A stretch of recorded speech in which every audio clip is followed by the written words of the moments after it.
CHAPTER X. But Glenmurray's heart needed no explanation of the cause of Adeline's elopement. She was with him, as she said, forever. True, she had talked of flying from misery and dishonor, but he knew they could not reach her in his arms. Not even dishonor according to the ideas of society, for he meant to make Adeline legally his as soon as they were safe from pursuit, and his illness was forgotten in the fond transport of the present moment. Adeline's joy was of a much shorter duration. Recollections of a most painful nature were continually recurring. True it was, that it was no longer possible for her to reside under the roof of her mother. But was it necessary for her to elope with Glenmurray, the man whom she had solemnly promised her mother to renounce? Then, on the other side, she argued that the appearance of love for Glenmurray was an excuse sufficient to conceal from her deluded parent the real cause of her elopement. It was my sole alternative, said she mentally. My mother must either suppose me an unworthy child, or know Sir Patrick to be an unworthy husband, and it will be easier for her to support the knowledge of the one than of the other. Then, when she forgives me, as no doubt she will in time, I shall be happy, but that I could never be while convinced that I had made her miserable by revealing to her the wickedness of Sir Patrick. While this was passing in her mind, her countenance was full of such anxious and mournful expression, that Glenmurray, unable to keep silence any longer, conjured her to tell him what so evidently weighed upon her spirits. "The difficulty that oppressed me is past," she replied, wiping from her eyes the tears which the thought of having left her mother so unexpectedly, and for the first time, produced. "I have convinced myself that to leave home and commit myself to your protection was the most proper and virtuous step that I could take. I have not obeyed the dictates of love, but of reason." "I am very sorry to hear it," said Glenmurray mournfully. "It seems to me so very rational to love you," returned Adeline tenderly, shocked at the sad expression of his countenance, "that what seem to be the dictates of reason may be those of love only." To a reply like this Glenmurray could only answer by those incoherent yet intelligible expressions of fondness to the object of them, which are so delightful to lovers themselves, and so uninteresting to other people. Nay, so entirely was Glenmurray again engrossed by the sense of present happiness, that his curiosity was still suspended, and Adeline's story remained untold. But Adeline's pleasure was dampened by the painful recollections, and still more by her not being able to hide from herself the mournful consciousness that the ravages of sickness were but too visible in Glenmurray's face and figure, and that the flush of unexpected delight could but ill conceal the hollow paleness of his cheek, and the sunk appearance of his eyes.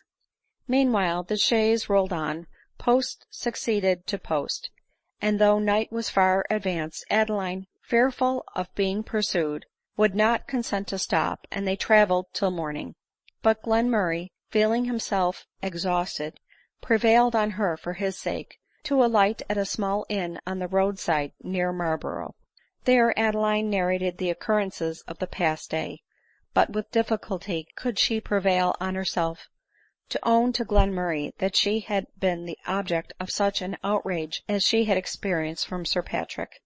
A truly delicate woman feels degraded, not flattered, by being the object of libertine attempts ; and, situated as Adeline and Glenmurray now were, to disclose the insult which had been offered to her was a still more difficult task, but to conceal it was impossible. She felt that even to him some justification of her precipitated and unsolicited flight was necessary, and nothing but Sir Patrick's attempt could justify it. She therefore, blushing and hesitating, revealed the disgraceful secret, but such was its effect on the weak spirits and delicate health of Glenmurray, that the violent emotions which he underwent brought on a return of his most alarming symptoms, and in a few hours Adeline, bending over the sick bed of her lover, experienced for the first time that most dreadful of feelings, fear for the life of that object of her affection. 2 days, however, restored him to comparative safety, and they reached a small and obscure village within a short distance from Falmouth, most conveniently situated. They took up their abode, and resolved to remain till the wind should change, and enable them to sail for Lisbon. In this retreat, situated in air as salubrious as that of the south of France, Glenmurray was soon restored to health, especially as happy love was now his, and brought back the health of which hopeless love had contributed to deprive him. The woman whom he loved was his companion and his nurse, and so dear had the quiet scene of their happiness become to them, that, forgetful there was still a danger of their being discovered, it was with considerable regret that they received a summons to embark, and saw themselves on their voyage to Portugal. But before she left England, Adeline wrote to her mother. After a pleasant and short voyage, the lovers found themselves at Lisbon, and Glenmurray, pursuant to his resolution, immediately proposed to Adeline to unite himself to her by the indissoluble ties of marriage. Nothing could exceed Adeline's surprise at this proposal. At first she could not believe Glenmurray was in earnest, but seeing that he looked not only grave but anxious, and as if earnestly expecting an answer, she asked him whether he had convinced himself that what he had written against marriage was a tissue of mischievous absurdity. Glenmurray, blushing with the conceit of an author, replied that he still thought his arguments unanswerable.